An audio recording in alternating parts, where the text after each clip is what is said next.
I think the important thing right now is that, of course, the voices have spoken, and what they've said is the lives that are being taken right now in Gaza are not just excessive, but it's wrong, it's immoral, and something must be done. Ceasefire, into the siege, end the occupation. We want equality, dignity for our precious Palestinians and precious Jewish brothers and sisters.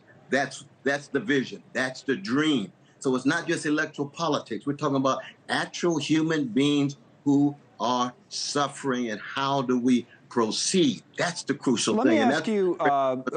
Let me ask you, if Geraldo, would you want to say a word or two about that particular point? And then I get, Dr. West, what you're saying about it's not electoral politics, but I do want to talk to you a little bit about electoral politics and ballot access and all those things. But Geraldo, what would you say about this message about Gaza and the way Israel's been conducting this war? I know a lot of people in this country are pro-Israel, but then at the same time can say, well, the way you're going about things does raise questions. How do you look at it?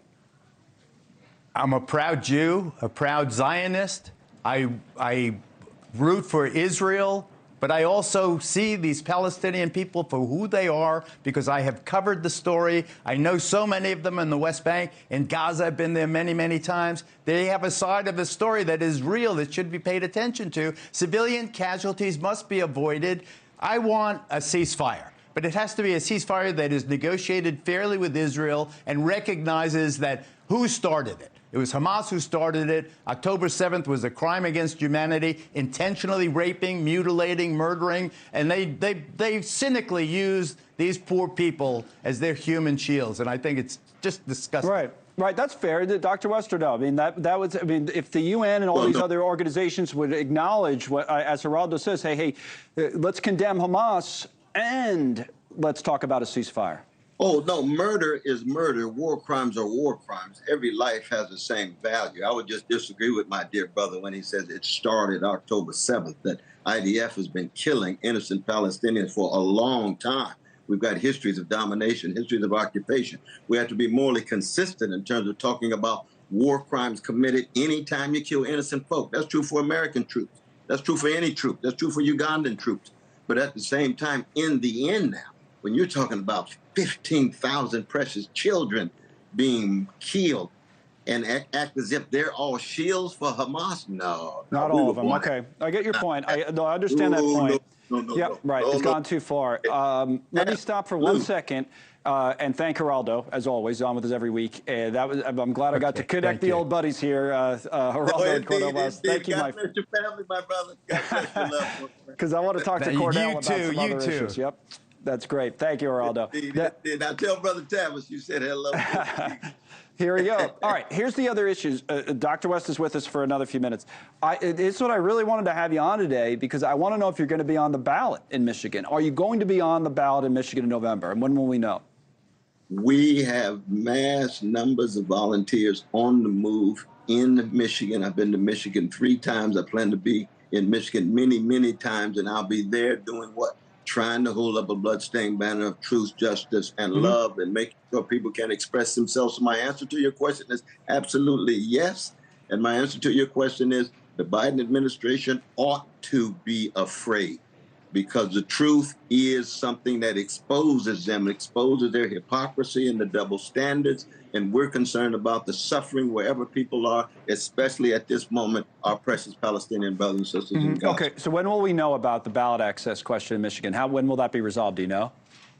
It'll be resolved probably by early June. Early June. And you will make, you're confident you're going to be on there early June? Oh, yeah. As you know, we're already on Alaska with the Roar Party. We're already on Oregon with the Progressive Party. We're already on South Carolina with the Nellum's brothers of the Black political party of the United Citizens Party. We're on the move. So if 100,000 people voted uncommitted in this primary, those are Democrats, what's the number for you? That was 13% of the vote. I mean, what kind of a number could you put up in Michigan, do you think? That's a good question, because, see, I don't think that Brother RFK Jr., he's more right-wing on Gaza than Newt Gingrich, let alone Biden. So I don't think they were voting for RFK Jr. So the uncommitted, those are your, you think those are your voters, potentially? And some for Jill Stein, too, I think. Some for Jill Stein, too. But I think we've already seen a poll. Of course, I don't take polls too seriously, but we've seen polls, and they said that I was 25% of those who were polled saying that's who they would vote for in Michigan. 25% right? of the uncommitted, you mean?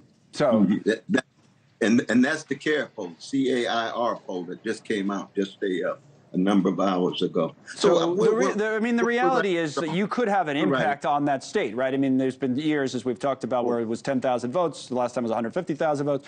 What type of an impact do you think you can have just in that particular state? Because that seems like the big one if you're going to have an impact. Is that fair? Well, I think we're going to have impact at all because we're running to win now. No, I know, I get it, but Michigan really is probably, it's the best one for you, right?